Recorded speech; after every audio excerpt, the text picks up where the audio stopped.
जन राष्ट्रवाद का युग शुरू 1919-1939। अध्याय 15। गांधी का उदय। प्रथम विश्व युद्ध के अंत में भारत में और अंतर्राष्ट्रीय परिदृश्य पर विभिन्न ताकतें काम कर रही थीं। युद्ध की समाप्ति के बाद भारत में और एशिया और अफ्रीका के कई अन्य उपनिवेशों में राष्ट्रवादी गतिविधि का पुनरुत्थान हुआ। साम्राज्यवाद के खिलाफ भारतीय संघर्ष ने भारतीय राजनीतिक परिदृश्य पर मोहनदास करमचंद गांधी के उदय के साथ एक व्यापक आधारित लोकप्रिय संघर्ष की ओर एक निर्णायक मोड़ लिया। राष्ट्रवादी पुनरुत्थान अब क्यों? युद्ध के बाद भारत की परिस्थितियों और विदेशों से प्रभाव ने एक ऐसी स्थिति पैदा की जो विदेशी शासन के खिलाफ राष्ट्रीय विद्रोह के लिए तैयार थी। युद्ध के बाद की आर्थिक कठिनाइयां भारत ने ब्रिटिश युद्ध के प्रयासों में पुरुषों और धन का योगदान दिया। विभिन्न मोर्चों पर युद्ध में हजारों भारतीय सैनिक मारे गए। खाद्य आपूर्ति और गोला बारूद और सेना का रखरखाव भारतीयों पर कर लगाकर जुटाए गए धन से हुआ। जब युद्ध समाप्त हुआ, भारतीय आबादी के सभी वर्ग विभिन्न मोर्चों पर कठिनाइयों का सामना कर रहे थे। उद्योग पहले, कीमतों में वृद्धि, फिर मंदी के साथ साथ बढ़े हुए विदेशी निवेश ने कई उद्योगों को बंद होने और नुकसान के कगार पर ला खड़ा किया। उन्होंने अब सरकारी सहायता के अलावा आयात से सुरक्षा की मांग की। कामगार और कारीगर आबादी के इस वर्ग को बेरोजगारी का सामना करना पड़ा और उच्च कीमतों का खामियाजा भुगतना पड़ा। किसान उच्च कराधान और गरीबी का सामना करते हुए किसानों ने विरोध के लिए नेतृत्व की प्रतीक्षा की। विदेश में युद्ध के मैदान से लौटे सैनिकों ने ग्रामीण लोगों को अपने अनुभव की जानकारी दी। वे एक ऐसे देश में लौटने पर भी हैरान थे जो गरीब था और पहले की तुलना में कम स्वतंत्रता थी। शिक्षित शहरी वर्ग यह वर्ग बेरोजगारी का सामना कर रहा था और साथ ही अंग्रेजों के रवैये में नस्लवाद की तीव्र जागरूकता से पीड़ित था। युद्ध में सहयोग के लिए राजनीतिक लाभ की उम्मीदें।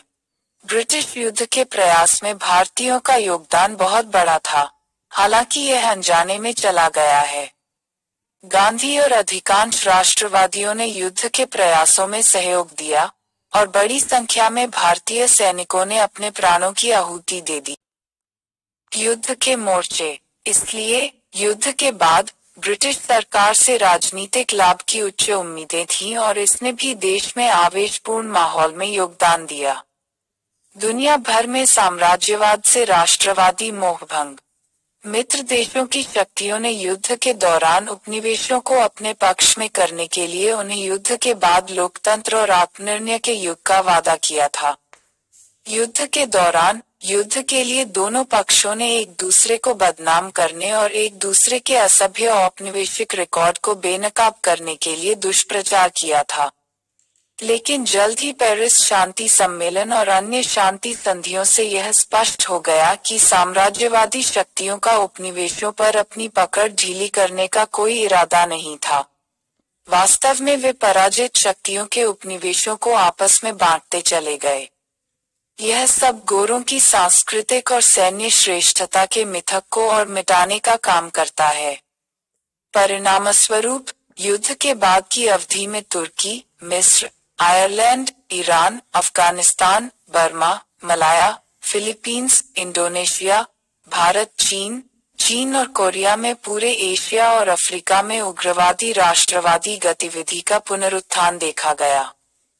रूसी क्रांति का प्रभाव। 7 नवंबर 1917 बोल्शेविक पार्टी ऑफ वर्कर्स ने ज़ारिस्ट शासन को उखाड़ फेंका और व्लादिमीर इलिच उलियानोव या लेनिन के नेतृत्व में पहले समाजवादी राज्य सोवियत संघ की स्थापना की। सोवियत संघ ने चीन और शेष एशिया में ज़ारिस्ट साम्राज्यवादी अधिकारों को एक तरफा त्याग दिया। एशिया में पूर्व ज़ारिस्ट उपनिवेशों को आत्मनिर्णय के अधिकार दिए और अपनी सीमाओं के भीतर एशियाई राष्ट्रीयताओं को समान दर्जा दिया। अक्टूबर क्रांति ने यह संदेश दिया कि लोगों के पास अपार शक्ति है और यह कि जनता सबसे शक्तिशाली अत्याचारियों को चुनौती देने में सक्षम है, बशर्ते वे संगठित, एकजुट और दृढ़ हों। मोंटेग्यू चेम्सफोर्ड सुधार और भारत सरकार अधिनियम 1919। ब्रिटिश सरकार भारतीयों के साथ अपनी शक्ति को साझा करने या साझा करने के लिए तैयार नहीं थी। एक बार फिर गाजा और छड़ी की नीति का सहारा लिया। गाजा का प्रतिनिधित्व निरर्थक मोंटेग्यू चेम्सफोर्ड सुधारों द्वारा किया गया था, जबकि रॉलेट एक्ट जैसे उपायों ने छड़ी का प्रतिनिधित्व किया था। अगस्त 1917 के मोंटेग्यू के बयान में निहित सरकारी नीति के अनुरूप सरकार ने जुलाई 1918 में और संवैधानिक सुधारों की घोषणा की, जिन्हें मोंटेग्यू चेम्सफोर्ड या मोंटफोर्ड रिफॉर्म्स के नाम से जाना जाता है। इन्हीं के आधार पर भारत सरकार अधिनियम 1919 बनाया गया। मुख्य विशेषताएं। मोंटफोर्ड सुधारों की मुख्य विशेषताएं इस प्रकार थीं। प्रांतीय सरकार का परिचय। द्विशासन। इस अधिनियम ने प्रांतीय सरकार के स्तर पर कार्यपालिका के लिए द्वैध शासन की शुरुआत की। कार्यपालिका। एक द्वैध शासन यानी दो कार्यकारी पार्षदों और लोकप्रिय मंत्रियों का शासन प्रस्तुत किया गया। राज्यपाल को प्रांत में कार्यकारी प्रमुख होना था। विषयों को दो सूचियों में विभाजित किया गया था। आरक्षित, जिसमें कानून और व्यवस्था, वित्त, भूमि राजस्व, सिंचाई आदि जैसे विषय शामिल थे, और शिक्षा, स्वास्थ्य, स्थानीय सरकार, उद्योग, कृषि जैसे स्थानांतरित विषय शामिल थे। आबकारी आदि। आरक्षित विषयों को राज्यपाल द्वारा नौकरशाहों की कार्यकारी परिषद के माध्यम से प्रशासित किया जाना था, और स्थानांतरित विषयों को विधान परिषद के निर्वाचित सदस्यों में से नामित मंत्रियों द्वारा प्रशासित किया जाना था। मंत्रियों को विधायिका के प्रति जिम्मेदार होना था, और यदि विधायिका द्वारा उनके खिलाफ अविश्वास प्रस्ताव पारित किया गया था, तो उन्हें इस्तीफा देना पड़ा था, जबकि कार्यकारी पार्षद विधायिका के प्रति जिम्मेदार नहीं थे। में संवैधानिक तंत्र की विफलता के मामले में जिस प्रांत में राज्यपाल हस्तांतरित विषयों का प्रशासन भी अपने हाथ में ले सकता था, भारत के राज्य सचिव और राज्यपाल सामान्य आरक्षित विषयों के संबंध में हस्तक्षेप कर सकते थे, जबकि स्थानांतरित विषयों के संबंध में उनके हस्तक्षेप की गुंजाइश प्रतिबंधित थी। विधायिका प्रांतीय विधान परिषदों का और विस्तार किया गया और 70% सदस्यों का चुनाव किया जाना था। सांप्रदायिक और वर्गीय मतदाताओं की व्यवस्था थी। आगे समेकित। महिलाओं को भी वोट देने का अधिकार दिया गया। विधान परिषदें कानून शुरू कर सकती हैं, लेकिन राज्यपाल की सहमति आवश्यक थी। राज्यपाल विधेयकों को वीटो कर सकता था और अध्यादेश जारी कर सकता था।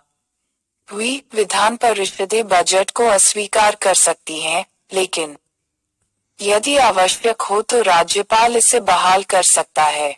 विधायकों को अभिव्यक्ति की स्वतंत्रता प्राप्त थी। केंद्र सरकार अभी भी बिना जिम्मेदार सरकार। अखिल भारतीय स्तर पर सरकार के लिए अधिनियम में किसी भी जिम्मेदार सरकार की परिकल्पना नहीं की गई थी। मुख्य बिंदु थे कार्यकारी। गवर्नर जनरल को मुख्य कार्यकारी प्राधिकारी होना था। केंद्रीय और प्रांतीय प्रशासन के लिए दो सूचियां होनी थी। वायसराय की कार्यकारी परिषद में 8-3 भारतीय होने थे। गवर्नर जनरल ने पर पूर्ण नियंत्रण बनाए रखा। प्रांतों में आरक्षित विषय। गवर्नर जनरल अनुदानों में कटौती को बहाल कर सकता था। केंद्रीय विधायिका द्वारा खारिज किए गए बिलों को प्रमाणित कर सकता था और अध्यादेश जारी कर सकता था। विधायिका एक द्विसदनीय व्यवस्था पेश की गई थी। निचले सदन या केंद्रीय विधानसभा में 145 सदस्य, 41 मनोनीत और 104 निर्वाचित, 52 सामान्य, 30 मुस्लिम, 2 सिख, 20 विशेष होंगे, और उच्च सदन या राज्य परिषद में 60 सदस्य होंगे, जिनमें से 26 सदस्य होंगे मनोनीत और 34 निर्वाचित, 20 जनरल, 10 मुस्लिम, 3 यूरोपीय और 1 सिख। सुभाष कश्यप द्वारा दिए गए आंकड़ों के अनुसार राज्य परिषद का कार्यकाल 5 वर्ष का था और केवल पुरुष सदस्य थे, जबकि केंद्रीय विधानसभा का कार्यकाल 3 वर्ष का था। विधायक प्रश्न और पूरक पूछ सकते थे, स्थगन प्रस्ताव पारित कर सकते थे और बजट के एक हिस्से पर मतदान कर सकते थे, लेकिन बजट का 75% अभी भी मतदान योग्य नहीं था। कुछ भारतीयों ने वित्त सहित महत्वपूर्ण समितियों में अपना रास्ता खोज लिया। गृह सरकार ब्रिटेन में के मोर्चे पर भारत सरकार अधिनियम 1919 ने एक महत्वपूर्ण परिवर्तन किया। भारत के राज्य सचिव को अब से ब्रिटिश राजकोष से भुगतान किया जाना था। कमियां। सुधारों में कई कमियां थीं। मताधिकार बहुत सीमित था। एक अनुमान के अनुसार केंद्रीय विधायिका के लिए मतदाताओं की संख्या लगभग 1.5 मिलियन तक बढ़ा दी गई थी, जबकि भारत की जनसंख्या लगभग 260 मिलियन थी। केंद्र में वायसराय और उसकी कार्यकारी परिषद पर विधायिका का कोई नियंत्रण नहीं था। केंद्र में विषयों का विभाजन संतोषजनक नहीं था। प्रांतों को केंद्रीय विधायिका के लिए सीटों का आवंटन, उदाहरण के लिए पंजाब के सैन्य महत्व और बॉम्बे के वाणिज्यिक महत्व के प्रांतों के महत्व पर आधारित था। प्रांतों के स्तर पर विषयों का विभाजन और 2 भागों का समानांतर प्रशासन तर्कहीन था और इसलिए अव्यावहारिक था। सिंचाई, वित्त, पुलिस, प्रेस और न्याय जैसे विषय आरक्षित थे। प्रांतीय मंत्रियों का वित्त और नौकरशाहों पर कोई नियंत्रण नहीं था। इससे दोनों के बीच लगातार घर्षण होगा। महत्वपूर्ण मामलों पर भी अक्सर मंत्रियों से सलाह नहीं ली जाती थी। वास्तव में उन्हें खारिज किया जा सकता है। विचारों। जब कैबिनेट ने परम स्वशासन की अभिव्यक्ति का इस्तेमाल किया तो उन्होंने शायद 500 साल की मध्यवर्ती अवधि पर विचार किया। Lord Curzon. भारत सरकार अधिनियम 1919 ने लोगों के लिए नई बेड़ियां बनाई। सुभाष चंद्र बोस। द मोंटफोर्ड रिफॉर्म्स केवल आगे की निकासी का एक तरीका था, उसके धन का भारत और उसकी दास्ता को लंबा करने का। M.K. गांधी। दोहरी कार्यपालिका की द्वैध शासन लगभग हर सैद्धांतिक आपत्ति के लिए खुला था जिसे राजनीतिक दर्शन का शस्त्रागार आपूर्ति कर सकता है। P.E. रॉबर्ट्स। दुनिया के इतिहास में ऐसा धोखा कभी नहीं हुआ था। एक महान लोगों पर, जैसा कि इंग्लैंड ने भारत पर किया, जब युद्ध के दौरान भारत की अमूल्य सेवा के बदले में हमने दिया। भारतीय राष्ट्र के लिए ऐसा बदनाम, शर्मनाक, अलोकतांत्रिक, अत्याचारी संविधान। Doctor Rutherford. ब्रिटिश संसद सदस्य। हस्तांतरण का उद्देश्य समाज के एक बड़े तत्व को यथास्थिति से जोड़ना था, लेकिन स्थानीय समुदायों को अधिकार देने का मतलब था कि जो ऊर्जा शाही सत्ता के खिलाफ लगाई जा सकती थी, वह सांप्रदायिक प्रतिद्वंद्विता में नष्ट हो गई। डिवीजन ने हमेशा ब्रिटेन के लाभ के लिए काम किया। मोंटफोर्ड में निरंकुशता ने अपनी उदारता की घोषणा की। Walter read. किसी भी मामले पर राज्यपाल द्वारा ताज में गहना रखना, जिसे बाद वाला विशेष मानता हो। कांग्रेस प्रतिक्रिया। कांग्रेस ने अगस्त 1918 में हसन इमाम की अध्यक्षता में बॉम्बे में एक विशेष सत्र में बैठक की और सुधारों को निराशाजनक और असंतोषजनक घोषित किया और इसके बजाय प्रभावी स्वशासन की मांग की। मोंटफोर्ड सुधारों को तिलक द्वारा अयोग्य और निराशाजनक एक धूप रहित भोर कहा गया था। यहाँ तक एनी बेसेंट ने उन्हें इंग्लैंड की पेशकश के योग्य और भारत को स्वीकार करने के लिए अयोग्य पाया। गांधी का निर्माण, प्रारंभिक करियर और प्रयोग। दक्षिण अफ्रीका में सत्य मोहनदास करमचंद गांधी का जन्म 2 अक्टूबर 1869 को गुजरात के काठियावाड़ रियासत के पोरबंदर में हुआ था। उनके पिता राज्य के दीवान मंत्री थे। इंग्लैंड में कानून का अध्ययन करने के बाद गांधी 1893 में अपने मुवक्किल दादा अब्दुल्ला से जुड़े एक मामले के सिलसिले में दक्षिण अफ्रीका गए। दक्षिण अफ्रीका में उन्होंने श्वेत जातिवाद का बदसूरत चेहरा देखा और उस अपमान और अवमानना देखा जिसके अधीन एशियाई, जो मजदूर के रूप में दक्षिण अफ्रीका गए थे, के अधीन थे। उन्होंने भारतीय कामगारों को उनके अधिकारों के लिए लड़ने में सक्षम बनाने के लिए संगठित करने के लिए दक्षिण अफ्रीका में रहने का फैसला किया। वे 1914 तक वहीं रहे, जिसके बाद वे भारत लौट आए। दक्षिण अफ्रीका में भारतीयों में 3 श्रेणियां शामिल थीं। 1. गिरमिटिया भारतीय श्रमिक, मुख्य रूप से दक्षिण भारत से, जो चीनी बागानों पर काम करने के लिए 1890 के बाद दक्षिण अफ्रीका चले गए थे। 2. व्यापारी, ज्यादातर मेमन मुसलमान जो मजदूरों का अनुसरण करते थे। और 3. पूर्व गिरमिटिया मजदूर जो अपने अनुबंधों की समाप्ति के बाद दक्षिण अफ्रीका में अपने बच्चों के साथ बस गए थे। यह भारतीय ज्यादातर अनपढ़ थे और उन्हें अंग्रेजी का बहुत कम या कोई ज्ञान नहीं था। उन्होंने नस्लीय भेदभाव को अपने दैनिक अस्तित्व के एक हिस्से के रूप में स्वीकार किया। इन भारतीय अप्रवासियों को कई अक्षमताओं का सामना करना पड़ा। उन्हें वोट देने के अधिकार से वंचित कर दिया गया। वे केवल निर्धारित स्थानों में निवास कर सकते थे जो अस्वच्छ और भीड़भाड़ वाले थे। कुछ कॉलोनियों में एशियाई और अफ्रीकी रात 9 बजे के बाद बाहर नहीं रह सकते थे। न ही वे सार्वजनिक पगडंडियों का उपयोग कर सकते थे। संघर्ष का मध्यम चरण 1894-1906। इस चरण के दौरान गांधी ने दक्षिण अफ्रीका और ब्रिटेन में अधिकारियों को याचिकाएं और स्मारक भेजने पर भरोसा किया, यह उम्मीद करते हुए कि एक बार अधिकारियों को भारतीयों की दुर्दशा के बारे में सूचित किया गया था, वे भारतीयों की तरह उनकी शिकायतों के निवारण के लिए गंभीर कदम उठाएंगे। ब्रिटिश विषय। भारतीयों के विभिन्न वर्गों को एकजुट करने के लिए उन्होंने नेटाल इंडियन कांग्रेस की स्थापना की और एक पेपर इंडियन ओपिनियन शुरू किया। निष्क्रिय प्रतिरोध या सत्याग्रह का चरण 1906-1914। दूसरा चरण, जो 1906 में शुरू हुआ, निष्क्रिय प्रतिरोध या सविनय अवज्ञा की विधि के उपयोग की विशेषता थी, जिसे गांधी ने सत्याग्रह नाम दिया। पंजीकरण प्रमाण पत्रों के खिलाफ सत्याग्रह 1906। दक्षिण अफ्रीका में एक नए कानून ने भारतीयों के लिए हर समय अपनी उंगलियों के निशान के साथ पंजीकरण प्रमाण पत्र ले जाना अनिवार्य कर दिया। गांधी के नेतृत्व में भारतीयों ने इस भेदभावपूर्ण कदम को नहीं मानने का फैसला किया।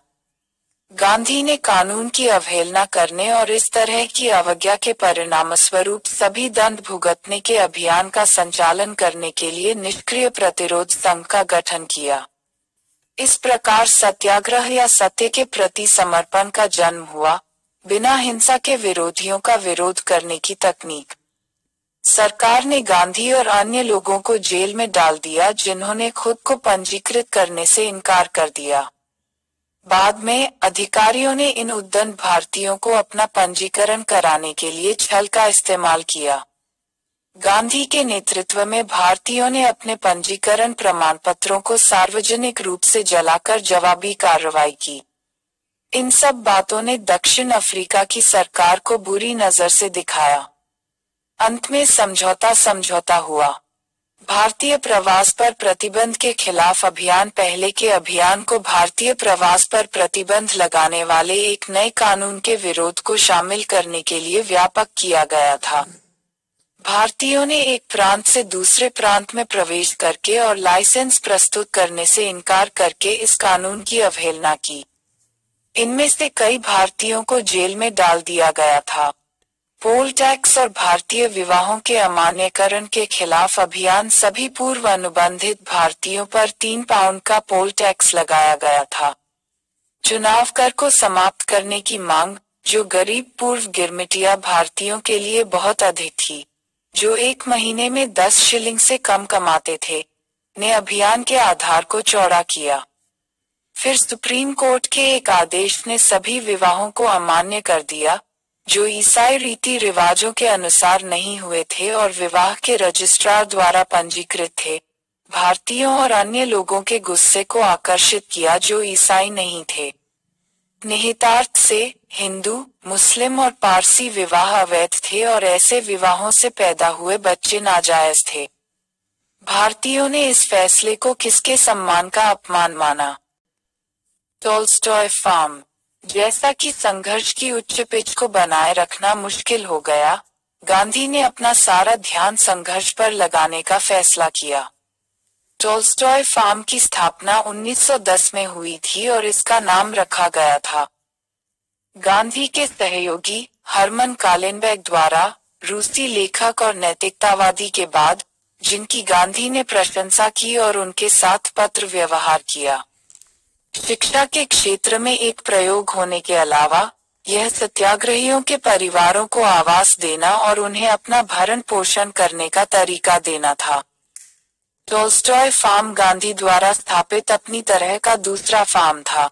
उन्होंने 1904 में नेटाल में फीनिक्स फार्म की स्थापना की थी, जो जॉन रस्किन के इनटू दिस लास्ट, पूंजीवाद की आलोचना और प्रेम, श्रम और मानव की गरिमा के सरल जीवन के गुणों की प्रशंसा करने वाले काम से प्रेरित था। फीनिक्स बस्ती की तरह टॉल्स्टॉय फार्म में भी मैनुअल काम निर्देश के साथ साथ चलता था। लड़कों और लड़कियों के सर्वांगीण विकास देने के लिए व्यावसायिक प्रशिक्षण शुरू किया गया था। सह शिक्षा कक्षाएं आयोजित की गईं और लड़कों और लड़कियों को एक साथ काम करने के लिए प्रोत्साहित किया गया। गतिविधियों में सामान्य श्रम, खाना बनाना, मैला ढोना, चंदन बनाना, साधारण बड़िंगिरी और संदेशवाहक कार्य शामिल थे। एक एकीकृत समुदाय के मनोवैज्ञानिक, सामाजिक और नैतिक कल्याण के लिए सफाई, मैला ढोने और पानी लाने जैसे मैनुअल काम को अमूल्य माना जाता था। इस संदर्भ में गांधी का उद्देश्य प्रारंभिक वर्षों से ही शारीरिक कार्य के लिए एक स्वस्थ सम्मान के अलावा सामाजिक सेवा और नागरिकता के आदर्शों को विकसित करना था। खेत ने 1913 तक काम किया। इस आक्रोश के कारण महिलाओं और कई महिलाओं को आंदोलन में शामिल किया गया था। ट्रांसवाल इमिग्रेशन एक्ट का विरोध। भारतीयों ने नटाल से ट्रांसवाल में अवैध रूप से प्रवास करके ट्रांसवाल इमिग्रेशन एक्ट का विरोध किया। सरकार ने इन भारतीयों को जेलों में बंद कर दिया। खनिक और बागान मजदूर बिजली की हड़ताल पर चले गए। भारत में गोखले ने दक्षिण में भारतीयों के समर्थन में जनमत जुटाने के लिए पूरे देश का दौरा किया। ट्राई एक आदमी जो कामुक आनंद के लिए कुछ भी नहीं परवाह करता है, कुछ भी नहीं। धन, आराम या प्रशंसा या पदोन्नति के लिए कुछ भी नहीं है, लेकिन वह बस वही करने के लिए दृढ़ है जिसे वह सही मानता है। वह एक खतरनाक और असहज दुश्मन है, क्योंकि उसका शरीर जिसे आप हमेशा जीत सकते हैं, आपको उसकी आत्मा पर इतना कम खरीद देता है। गिलबर्ट मरे हिब्बर्ट जर्नल में गांधी पर। अफ्रीका। यहाँ तक वायसराय लॉर्ड हॉर्डिंग ने भी दमन की निंदा की और निष्पक्ष जांच का आह्वान किया। समझौता समाधान आखिरकार Gandhi, Lord Harding, CF Andrews और जनरल स्मट्स एक समझौता हुआ जिसके द्वारा दक्षिण अफ्रीका की सरकार ने मतदान कर पंजीकरण प्रमाण पत्र और भारतीय रीति रिवाजों के अनुसार विवाह से संबंधित प्रमुख भारतीय मांगों को स्वीकार कर लिया और भारतीय आव्रजन के मुद्दे को एक में मानने का वादा किया। सहानुभूतिपूर्ण ढंग। दक्षिण अफ्रीका में गांधी का अनुभव। गांधी ने पाया कि जनता में अपार क्षमता है में भाग लेने और एक कारण के लिए बलिदान करने के लिए जिसने उन्हें प्रेरित किया। वह अपने नेतृत्व में विभिन्न धर्मों और वर्गों के भारतीयों और पुरुषों और महिलाओं को समान रूप से एकजुट करने में सक्षम था। उन्हें यह भी पता चला कि कभी कभी नेता अपने उत्साह के साथ अलोकप्रिय निर्णय लेने पड़ते हैं। समर्थक। वह एक सीमित पैमाने पर नेतृत्व और राजनीति की अपनी शैली और संघर्ष की नई तकनीकों को विकसित करने में सक्षम थे, जो कि राजनीतिक धाराओं के विरोध से बेदखल थे। गांधी की सत्याग्रह की तकनीक। गांधी ने दक्षिण अफ्रीका में अपने प्रवास के दौरान सत्याग्रह की तकनीक विकसित की। यह सत्य और अहिंसा पर आधारित था। उन्होंने भारतीय परंपरा के कुछ तत्वों को दूसरे गाल को मोड़ने की ईसाई आवश्यकता और टॉल्स्टॉय के दर्शन के साथ जोड़ा, जिन्होंने कहा कि अहिंसक प्रतिरोध से बुराई का सबसे अच्छा मुकाबला किया जा सकता है। इसके मूल सिद्धांत इस प्रकार थे: एक सत्याग्रही को वह नहीं मानना जो वह मानता था, गलत के रूप में, लेकिन हमेशा सच्चा, अहिंसक रहना था। और निडर सत्याग्रही सहयोग वापस लेने और बहिष्कार के सिद्धांतों पर काम करता है। सत्याग्रह के तरीकों में करों का भुगतान न करना और सम्मान और अधिकार के पदों में गिरावट। एक सत्याग्रही को अन्याय के विरुद्ध अपने संघर्ष में कष्ट सहने के लिए तैयार रहना चाहिए। यह दुख सत्य के प्रति उनके प्रेम का एक हिस्सा बनना था। गलत करने वाले के खिलाफ संघर्ष करते हुए भी एक सच्चे सत्याग्रही में गलत करने वाले के प्रति कोई दुर्भावना नहीं होगी। घृणा उसके स्वभाव के लिए विदेशी होगी। एक सच्चा सत्याग्रही बुराई के आगे कभी नहीं झुकेगा, परिणाम जो भी हो। केवल बहादुर और मजबूत ही सत्याग्रह का अभ्यास कर सकते थे, यह कमजोरों और कायरों के लिए नहीं था। यहाँ तक कि कायरता की अपेक्षा हिंसा को भी प्राथमिकता दी गई। विचार को कभी भी अभ्यास से अलग नहीं करना था। दूसरे शब्दों में, साध्य साधनों को सही नहीं ठहरा सकता। भारत में गांधी। जनवरी 1915 में गांधी भारत लौट आए। दक्षिण अफ्रीका में उनके प्रयासों को न केवल शिक्षितों के बीच बल्कि जनता के बीच भी जाना जाता था। उन्होंने अगले एक साल में देश का दौरा करने और जनता की स्थिति को खुद देखने का फैसला किया। उन्होंने कम से कम एक साल तक किसी भी राजनीतिक मामले पर कोई पद नहीं लेने का भी फैसला किया। जहां तक भारत में उस समय प्रचलित राजनीतिक धाराओं की बात है, वे उदारवादी राजनीति की सीमाओं के प्रति आश्वस्त थे और होम रूल आंदोलन के पक्ष में भी नहीं थे, जो उस समय लोकप्रिय हो रहा था। उन्होंने सोचा कि जब ब्रिटेन युद्ध के बीच में था तब होम रूल के लिए आंदोलन करने का यह सबसे अच्छा समय नहीं था। उनका विश्वास था कि राष्ट्रवादी उद्देश्यों को पूरा करने में सक्षम एकमात्र तकनीक अहिंसक सत्याग्रह थी। उन्होंने यह भी कहा कि वह किसी भी राजनीतिक संगठन में तब तक शामिल नहीं होंगे जब तक कि वह भी नहीं अहिंसक सत्याग्रह के सिद्धांत को स्वीकार किया। ट्रॉलिट सत्याग्रह शुरू करने से पहले 1917 और 1918 के दौरान गांधी चंपारण, अहमदाबाद और खेड़ा में 3 संघर्षों में शामिल थे। चंपारण सत्याग्रह 1917, फर्स्ट सिविल आज्ञा का उल्लंघन। एक स्थानीय व्यक्ति राजकुमार शुक्ल ने गांधी से नील के संदर्भ में किसानों की समस्याओं पर गौर करने का अनुरोध किया था। बिहार के चंपारण के बागान मालिक। यूरोपीय बागान मालिक किसानों को कुल भूमि के 3/20 हिस्से, तिनकठिया प्रणाली कहा जाता है, पर नील उगाने के लिए मजबूर कर रहे थे। जब 19वीं शताब्दी के अंत में जर्मन सिंथेटिक रंगों ने नील की जगह ले ली, तो यूरोपीय बागान मालिकों ने किसानों से उच्च लगान और अवैध बकाया की मांग की ताकि किसानों को अन्य फसलों में स्थानांतरित करने से पहले उनके मुनाफे को अधिकतम किया जा सके। इसके अलावा किसानों को यूरोपीय लोगों द्वारा निर्धारित कीमतों पर उपज बेचने के लिए मजबूर किया गया था। जब गांधी अब राजेंद्र प्रसाद, मजहर उल हक, महादेव देसाई, नरहरी पारेख और जेबी कृपलानी के साथ मामले की जांच के लिए चंपारण पहुंचे, तो अधिकारियों ने उन्हें तुरंत क्षेत्र छोड़ने का आदेश दिया। गांधी ने आदेश की अवहेलना की और सजा का सामना करना पसंद किया। अन्यायपूर्ण व्यवस्था का यह निष्क्रिय प्रतिरोध या सविनय अवज्ञा उस समय एक नया तरीका था। अंत में अधिकारी पीछे हट गए और गांधी को जांच करने की अनुमति दी। अब सरकार ने इस मामले में जाने के लिए एक समिति नियुक्त की और गांधी को एक सदस्य के रूप में नामित किया। गांधी अधिकारियों को यह समझाने में सक्षम थे कि तिनकठिया प्रणाली को समाप्त कर दिया जाना चाहिए और किसानों को उनसे निकाले गए अवैध बकाया के लिए मुआवजा दिया जाना चाहिए। बागवानों के साथ एक समझौते के रूप में उन्होंने सहमति व्यक्त की कि ली गई राशि का केवल 25% ही मुआवजा दिया जाना चाहिए।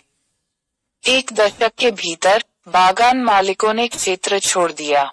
गांधी ने भारत में सविनय अवज्ञा की पहली लड़ाई जीती थी। चंपारण सत्याग्रह से जुड़े अन्य लोकप्रिय नेता ब्रजकिशोर प्रसाद, अनुग्रह नारायण सिन्हा, रामनवमी प्रसाद और शंभूशरण वर्मा थे। अहमदाबाद मिल हड़ताल 1918 पहली भूख हड़ताल। मार्च 1918 में गांधी ने अहमदाबाद के कपास मिल मालिकों और श्रमिकों के बीच प्लेग बोनस को बंद करने के मुद्दे पर विवाद में हस्तक्षेप किया। मिल मालिक बोनस वापस लेना चाहते थे। मजदूर अपने वेतन में 50% की वृद्धि की मांग कर रहे थे ताकि वे युद्धकालीन मुद्रास्फीति, जिसने खाद्यान्न, कपड़े और अन्य आवश्यकताओं की कीमतों को दोगुना कर दिया, के समय में प्रबंधन कर सकें। प्रथम विश्व युद्ध में ब्रिटेन की भागीदारी। मिल मालिक केवल 20% वेतन वृद्धि देने के लिए तैयार थे। कर्मचारी हड़ताल पर चले गए। हड़ताली मजदूरों को मनमाने ढंग से बर्खास्त किए जाने और मिल मालिकों ने बंबई से बुनकरों को लाने का फैसला करने से मजदूरों और मिल मालिकों के बीच संबंध खराब हो गए। मिल के मजदूरों ने न्याय की लड़ाई में मदद के लिए अनुसुईया साराभाई की ओर रुख किया। अनुसुईया साराभाई एक सामाजिक कार्यकर्ता थी, जो मिल मालिकों में से एक अंबालाल साराभाई की बहन और अहमदाबाद मिल ओनर्स एसोसिएशन, अहमदाबाद में कपड़ा उद्योग को विकसित करने के लिए 1891 में स्थापित की अध्यक्ष थी। न्याय के लिए लड़ने में मदद के लिए अनुसुईया बहन गांधी के पास गईं, जिनका मिल मालिकों और श्रमिकों द्वारा सम्मान किया जाता था, और उनसे हस्तक्षेप करने और श्रमिकों और नियोक्ताओं के बीच गतिरोध को हल करने में मदद करने के लिए कहा।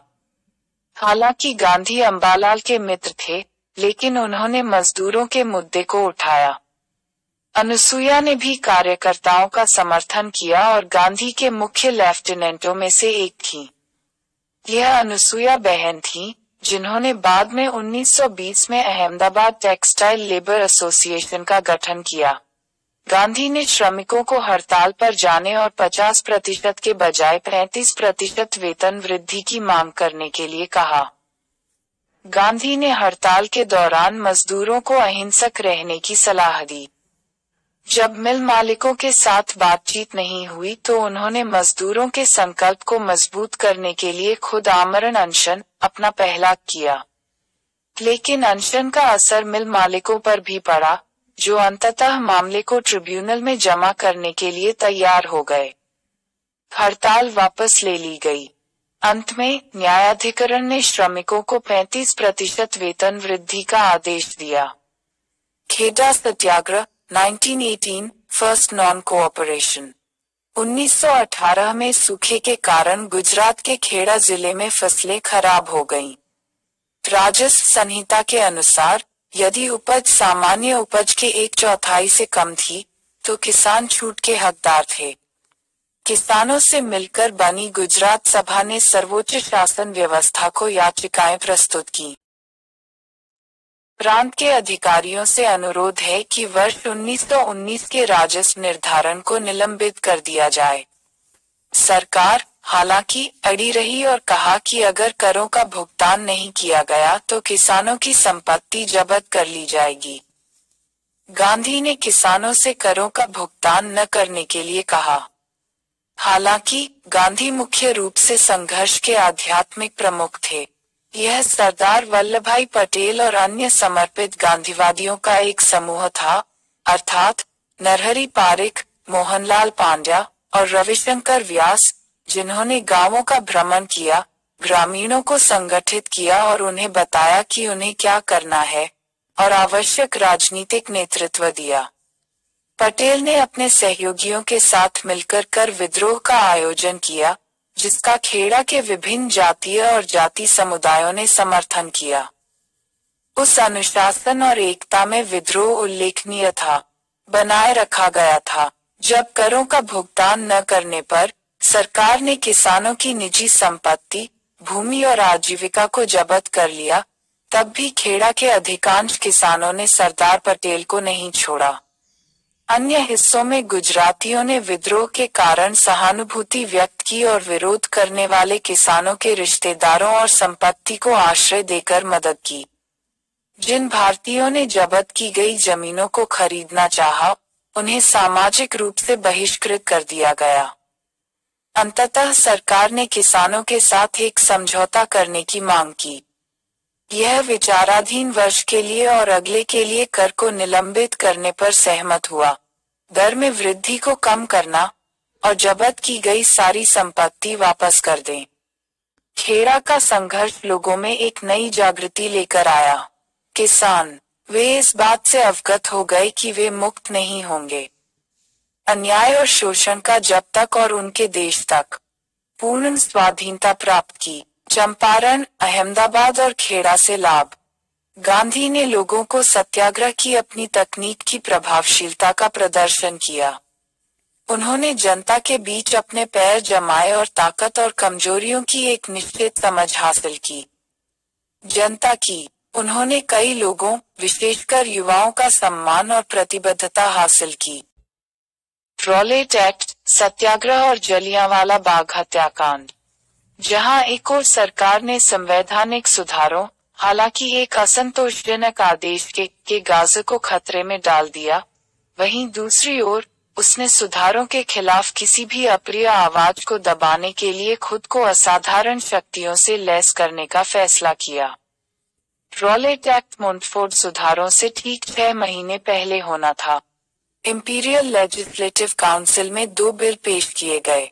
उनमें से एक को हटा दिया गया था, लेकिन दूसरा भारत रक्षा अधिनियम 1915 का विस्तार मार्च 1919 में पारित किया गया था। इसे आधिकारिक तौर पर अराजक और क्रांतिकारी अपराध अधिनियम कहा जाता था, लेकिन लोकप्रिय रूप से रॉलेट एक्ट के रूप में जाना जाता था। यह भारतीय लोगों की देशद्रोही साजिश की जांच के लिए ब्रिटिश न्यायाधीश सर सिडनी रॉलेट की अध्यक्षता में रॉलेट आयोग द्वारा पिछले वर्ष इंपीरियल लेजिस्लेटिव काउंसिल को की गई सिफारिशों पर आधारित था।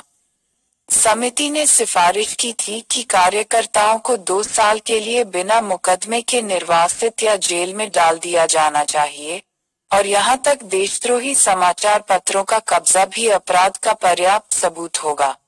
इंपीरियल लेजिस्लेटिव काउंसिल के सभी निर्वाचित भारतीय सदस्यों ने बिल के खिलाफ मतदान किया, लेकिन उन्होंने अल्पमत में थे और आधिकारिक उम्मीदवारों द्वारा आसानी से खारिज कर दिया गया था। मोहम्मद अली जिन्ना, मदन मोहन मालवीय और मजहर उल हक सहित सभी निर्वाचित भारतीय सदस्यों ने विरोध में इस्तीफा दे दिया। इस अधिनियम ने राजनीतिक कार्यकर्ताओं को बिना जूरी के मुकदमा चलाने या बिना मुकदमे के कैद करने की अनुमति दी। इसने केवल देशद्रोह के संदेह पर वारंट के बिना भारतीयों की गिरफ्तारी की अनुमति दी। ऐसे संदिग्धों पर कानूनी मदद का सहारा लिए बिना गोपनीयता में मुकदमा चलाया जा सकता है। 3 उच्च न्यायालय के न्यायाधीशों से युक्त एक विशेष प्रकोष्ठ ऐसे संदिग्धों की कोशिश करना था, और उस पैनल के ऊपर अपील की कोई अदालत नहीं थी। यह पैनल भारतीय साक्ष्य अधिनियम के तहत स्वीकार्य नहीं होने वाले सबूतों को भी स्वीकार कर सकता था। नागरिक स्वतंत्रता के आधार बंदी प्रत्यक्षीकरण के कानून को निलंबित करने की मांग की गई थी। सरकार का उद्देश्य दमनकारी को प्रतिस्थापित करना था। एक स्थायी कानून द्वारा युद्धकालीन भारत रक्षा अधिनियम 1915 के प्रावधान। इसलिए भारत में भाषण और सभा की स्वतंत्रता पर युद्धकालीन प्रतिबंध फिर से लगाए गए। प्रेस पर सख्त नियंत्रण था, और सरकार आतंकवाद या क्रांतिकारी रणनीति के रूप में विचार करने के लिए अधिकारियों द्वारा चुनी गई किसी भी चीज से निपटने के लिए कई प्रकार की शक्तियों से लैस थी। रॉलेट एक्ट के खिलाफ सत्याग्रह प्रथम सामूहिक हड़ताल। जब भारतीयों को युद्ध में उनके योगदान के लिए पुरस्कार के रूप में स्वशासन की दिशा में एक बड़ी प्रगति की उम्मीद थी, तो उन्हें इसके बहुत सीमित दायरे और चौंकाने वाले दमनकारी रॉलेट एक्ट के साथ मोंटेफ सिटी सुधार दिए गए। इसमें कोई आश्चर्य की बात नहीं है कि भारतीयों ने खुद को ठगा हुआ महसूस किया और भी अधिक गांधी, जो ब्रिटिश युद्ध के प्रयासों में सहयोग करने में सबसे आगे थे और जिन्होंने अंग्रेजों की भारतीय सेना में भारतीयों की भर्ती को प्रोत्साहित करने की पेशकश की थी। उन्होंने रॉलेट एक्ट को ब्लैक एक्ट कहा और तर्क दिया कि अलग अलग राजनीतिक अपराधों के जवाब में सभी को सजा नहीं मिलनी चाहिए। गांधी ने अखिल भारतीय स्तर पर बड़े पैमाने पर विरोध का आह्वान किया, लेकिन जल्द ही संवैधानिक विरोध को निर्मम दमन के साथ मिलते हुए देखने के बाद गांधी ने एक सत्याग्रह सभा का आयोजन किया और होम रूल लीग और पैन इस्लामवादियों के युवा सदस्यों को शामिल किया। अंततः चुने गए विरोध के रूपों में उपवास और प्रार्थना के साथ एक राष्ट्रव्यापी हड़ताल का पालन और विशिष्ट कानूनों के खिलाफ सविनय अवज्ञा और गिरफ्तारी और कारावास शामिल थे। अब तक स्थिति में आमूलचूल परिवर्तन आ चुका था। जनता को एक दिशा मिल गई थी। अब वे अपनी शिकायतों को केवल मौखिक अभिव्यक्ति देने के बजाय कार्य कर सकते थे। अब से किसानों, कारीगरों और शहरी गरीबों को संघर्ष में तेजी से महत्वपूर्ण भूमिका निभानी थी। राष्ट्रीय आंदोलन का उन्मुखीकरण में बदल गया, स्थायी रूप से चूक जाता है। गांधी ने कहा कि मुक्ति तभी आएगी जब जनता जागेगी और राजनीति में सक्रिय होगी। सत्याग्रह 6 अप्रैल 1919 को शुरू होना था, लेकिन इसे शुरू करने से पहले कलकत्ता, बॉम्बे, दिल्ली में बड़े पैमाने पर हिंसक ब्रिटिश विरोधी प्रदर्शन हुए। अहमदाबाद आदि, खासकर पंजाब में स्थिति बन गई। युद्धकालीन दमन, जबरन भर्ती और बीमारी के कहर के कारण इतना विस्फोटक था कि सेना को बुलाना पड़ा। अप्रैल 1919 ने 1857 के बाद से सबसे बड़ा और सबसे हिंसक ब्रिटिश विरोधी विद्रोह देखा। पंजाब के लेफ्टिनेंट गवर्नर सर माइकल ओक कहा जाता है कि ड्वायर ने हिंसक प्रदर्शनकारियों के खिलाफ विमानों का इस्तेमाल किया था। जलियांवाला बाग हत्याकांड 13 अप्रैल 1919 अमृतसर हिंसा से सबसे ज्यादा प्रभावित था। शुरुआत में प्रदर्शनकारियों ने कोई हिंसा नहीं की। भारतीयों ने अपनी दुकानें और सामान्य व्यापार बंद कर दिया और खाली सड़कों ने अंग्रेजों के विश्वासघात पर भारतीयों की नाराजगी को दिखाया। 9 अप्रैल को 2 राष्ट्रवादी नेताओं सैफुद्दीन किचलू और डॉक्टर सत्यपाल को ब्रिटिश अधिकारियों ने बिना किसी उकसावे के गिरफ्तार कर लिया, सिवाय इसके कि उन्होंने विरोध सभाओं को संबोधित किया और किसी अज्ञात गंतव्य पर ले गए। इससे भारतीय प्रदर्शनकारियों में आक्रोश पैदा हो गया, जो 10 अप्रैल को हजारों की संख्या में अपने नेताओं के साथ एकजुटता दिखाने के लिए निकले थे। जल्द ही विरोध हिंसक हो गया क्योंकि पुलिस ने फायरिंग का सहारा लिया, जिसमें कुछ प्रदर्शनकारी मारे गए। तनाव बहुत बढ़ गया। इसके बाद हुए दंगों में 5 अंग्रेजों के मारे जाने की सूचना है और साइकिल पर जा रही एक अंग्रेजी महिला मिशनरी मार्सेला शेरवुड को पीटा गया था। अशांति को शांत करने के लिए तुरंत सेना भेजी गई। ब्रिगेडियर जनरल रेजिनल्ड डायर वरिष्ठ ब्रिटिश अधिकारी थे, जिनके पास मार्शल लॉ लागू करने और व्यवस्था बहाल करने की जिम्मेदारी थी। तब तक शहर शांत हो चुका था और जो विरोध प्रदर्शन हो रहे थे वे शांतिपूर्ण थे। हालांकि डायर ने 13 अप्रैल, जो बैसाखी भी थी, को एक घोषणा जारी की, जिसमें लोगों को बिना पास के शहर छोड़ने और प्रदर्शन या जुलूस आयोजित करने या 3 से अधिक के समूहों में इकट्ठा होने से मना किया गया था। बैसाखी के दिन शहर में निषेधाज्ञा से अनजान ज्यादातर पड़ोसी गांवों के लोगों की एक बड़ी भीड़ सार्वजनिक कार्यक्रमों के लिए एक लोकप्रिय स्थान बैसाखी त्योहार मनाने के लिए जलियांवाला बाग में एकत्रित हुई। स्थानीय नेताओं ने भी कार्यक्रम स्थल पर एक विरोध सभा बुलाई थी। यह स्पष्ट नहीं है कि वहां एकत्र हुए 20,000 लोगों में से कितने राजनीतिक प्रदर्शनकारी थे, लेकिन अधिकांश वे थे जो उत्सव के लिए एकत्र हुए थे। इस बीच बैठक शांतिपूर्ण ढंग से चल रही थी और 2 प्रस्तावों, एक की मांग रॉलेट एक्ट का निरसन और दूसरा 10 अप्रैल को गोलीबारी की निंदा करते हुए पारित किया गया था। तभी ब्रिगेडियर जनरल डायर अपने आदमियों के साथ घटनास्थल पर पहुंचे। सैनिकों ने जनरल डायर के आदेश के तहत सभा को घेर लिया और एकमात्र निकास बिंदु को अवरुद्ध कर दिया और निहत्थे भीड़ पर गोलियां चला दी। कोई चेतावनी जारी नहीं की गई थी, तितर बितर करने का कोई निर्देश नहीं दिया गया था। पुरुषों, महिलाओं और बच्चों की एक निहत्थे भीड़ पर फायरिंग की गई जब वे भागने की कोशिश कर रहे थे। आधिकारिक ब्रिटिश भारतीय स्रोतों के अनुसार 379 मृतकों की पहचान की गई और लगभग 1100 घायल हुए। दूसरी ओर, भारतीय राष्ट्रीय कांग्रेस का अनुमान है कि 1500 से अधिक घायल हुए और लगभग 1000 लोग मारे गए। लेकिन यह ठीक ज्ञात है कि भीड़ में 1650 गोलियां चलाई गईं। इस घटना के बाद अमृतसर के निवासियों पर अभद्रता की गई। पंजाब में मार्शल लॉ की घोषणा की गई और सार्वजनिक कोड़े और अन्य अपमानों को अंजाम दिया गया। केवल एक उदाहरण लेने के लिए, भारतीयों को अपने पेट पर रेंगने के लिए सड़क पर रेंगने के लिए मजबूर किया गया था, जिस पर अंग्रेजी मिशनरी पर हमला किया गया था। पूरा देश स्तब्ध रह गया। विरोध में रविंद्रनाथ टैगोर ने अपनी नाइटहुड की उपाधि त्याग दी। गांधी ने बोए युद्ध के दौरान अपने काम के लिए अंग्रेजों द्वारा दी गई कैसर-ए-हिंद की उपाधि को त्याग दिया। गांधी जी पूर्ण हिंसा के माहौल से अभिभूत हो गए और 18 अप्रैल 1919 को आंदोलन वापस ले लिया। वस्तुपरक दृष्टि से देखा जाए तो डायर ने ब्रिटिश राज के अंत की शुरुआत सुनिश्चित की।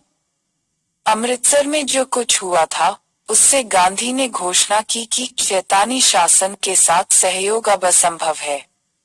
उन्होंने महसूस किया कि ब्रिटिश शासन से भारतीय स्वतंत्रता का कारण नैतिक रूप से उचित था। असहयोग आंदोलन का रास्ता तैयार था।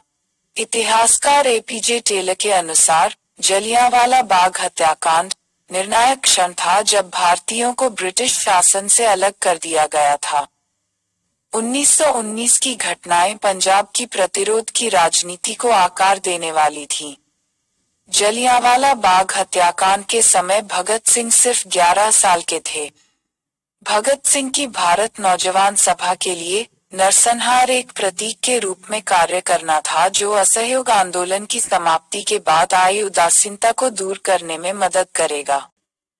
विचारों: पंजाब में कुछ स्थानीय अशांति को शांत करने के लिए सरकार द्वारा किए गए उपायों की व्यापकता ने हमारे दिमाग में भारत में ब्रिटिश प्रजा के रूप में हमारी स्थिति की लाचारी का खुलासा किया है। वह बहुत कम से कम मैं कर सकता हूँ अपने देश के लिए करना यह है कि आतंक की गूढ़ पीड़ा में हैरान मेरे लाखों देशवासियों के विरोध को आवाज देने के लिए सभी परिणाम अपने ऊपर लेना है।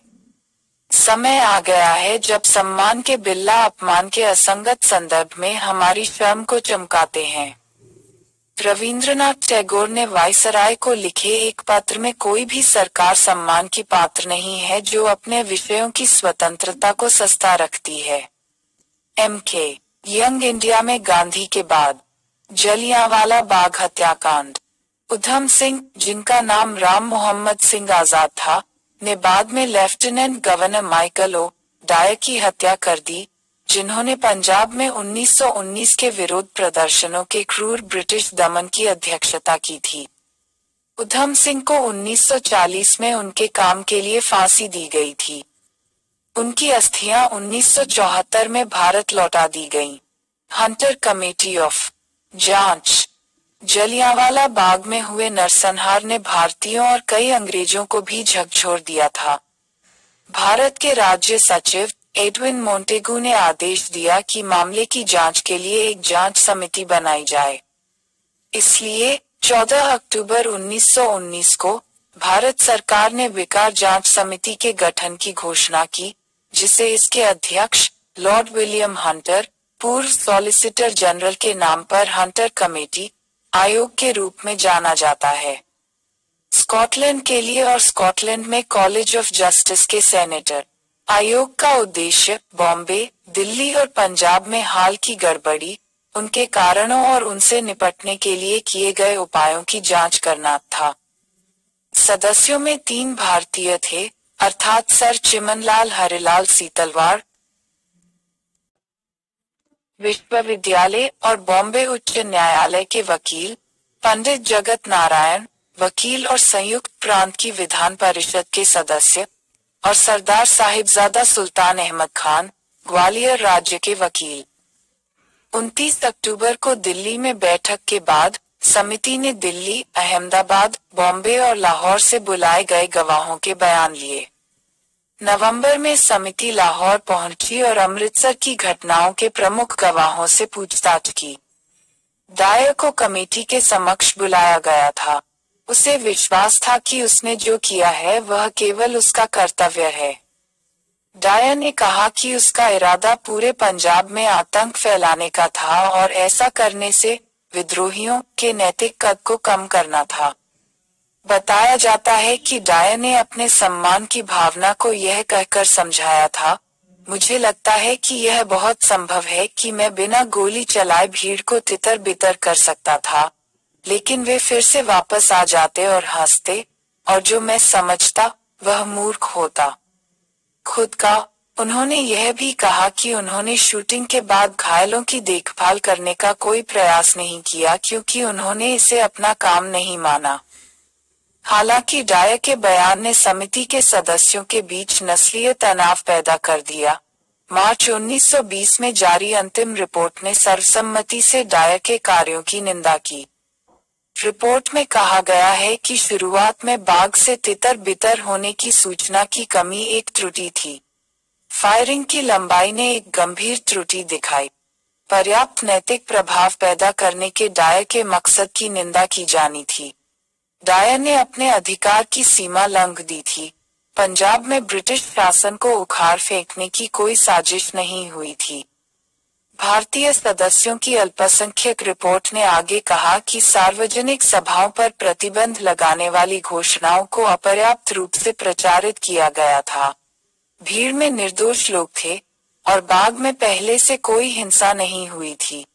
डायर को या तो अपने सैनिकों को घायलों की मदद करने का आदेश देना चाहिए था या नागरिक अधिकारियों को ऐसा करने का निर्देश देना चाहिए था। डायर के कार्य अमानवीय और गैर ब्रिटिश थे और उन्होंने भारत में ब्रिटिश शासन की छवि को बहुत नुकसान पहुंचाया था।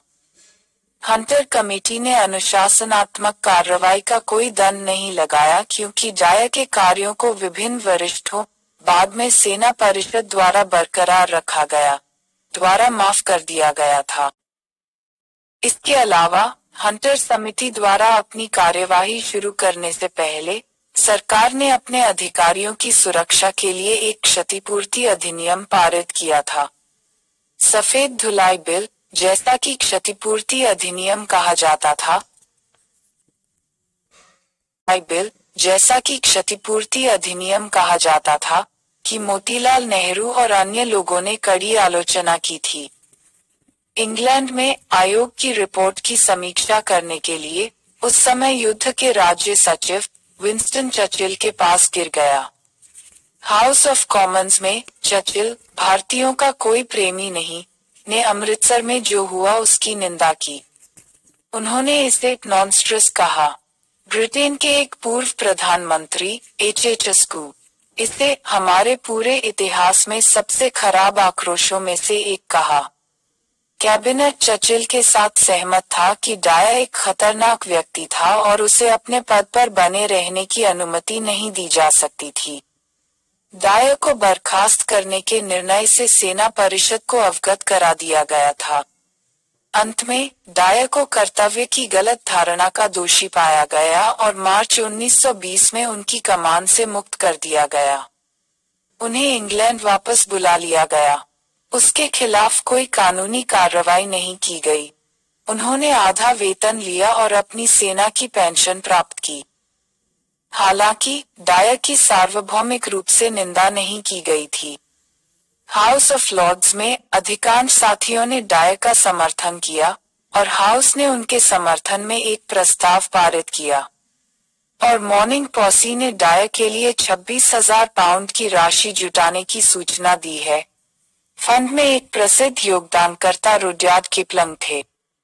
आश्चर्य की बात है कि अरूर सिंह के नेतृत्व में स्वर्ण मंदिर के पादरियों ने डायर को सिख घोषित कर सम्मानित किया। श्री दरबार साहिब अमृतसर के पुजारियों द्वारा सम्मान और डायर, खालसा दीवान माझा और सेंट्रल माझा खालसा दीवान जैसे समाजों द्वारा पहले से ही आवाज उठाई जा रही सिख तीर्थ स्थलों के प्रबंधन में सुधार के लिए डायमंड एक के तेज होने के कारणों में से एक था। इसके परिणामस्वरूप गुरुद्वारा सुधार आंदोलन के रूप में जाना जाने लगा। कांग्रेस व्यू।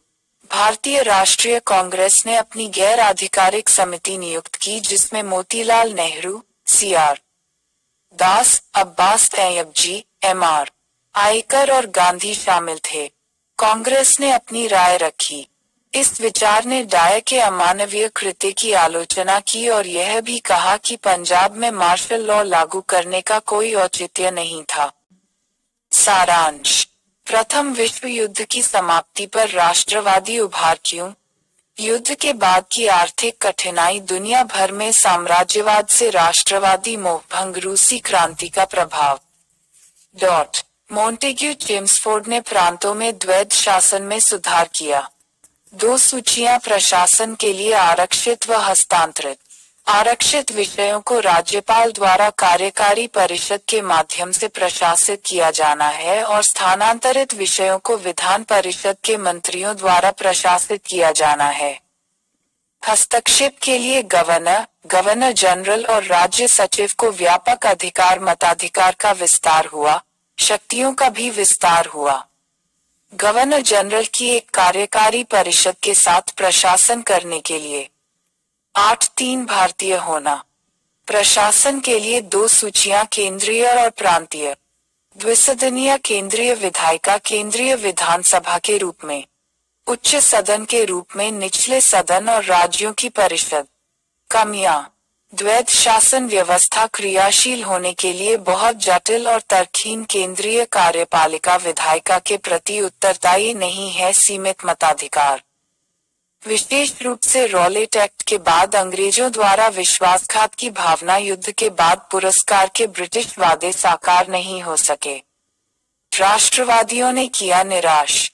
दक्षिण अफ्रीका में गांधी की सक्रियता 1893-1914 नेटल इंडियन कांग्रेस की स्थापना की और पंजीकरण प्रमाण पत्रों के खिलाफ इंडियन ओपिनियन सत्याग्रह शुरू किया। भारतीय प्रवास पर प्रतिबंध के खिलाफ अभियान, चुनाव कर के खिलाफ अभियान और भारतीय विवाहों को अमान्य करने के लिए जनता की लड़ने की क्षमता में गांधी का विश्वास स्थापित। वह नेतृत्व की अपनी शैली और राजनीति और संघर्ष की तकनीकों को विकसित करने में सक्षम थे। भारत में गांधी की प्रारंभिक सक्रियता, चंपारण सत्याग्रह 1917, प्रथम सविनय अवज्ञा, अहमदाबाद मिल हड़ताल 1918, पहली भूख हड़ताल, खेड़ा सत्याग्रह 1918, पहला असहयोग रॉलेट सत्याग्रह 1918, पहला जन हड़ताल, जलियांवाला बाग नरसंहार और जांच समिति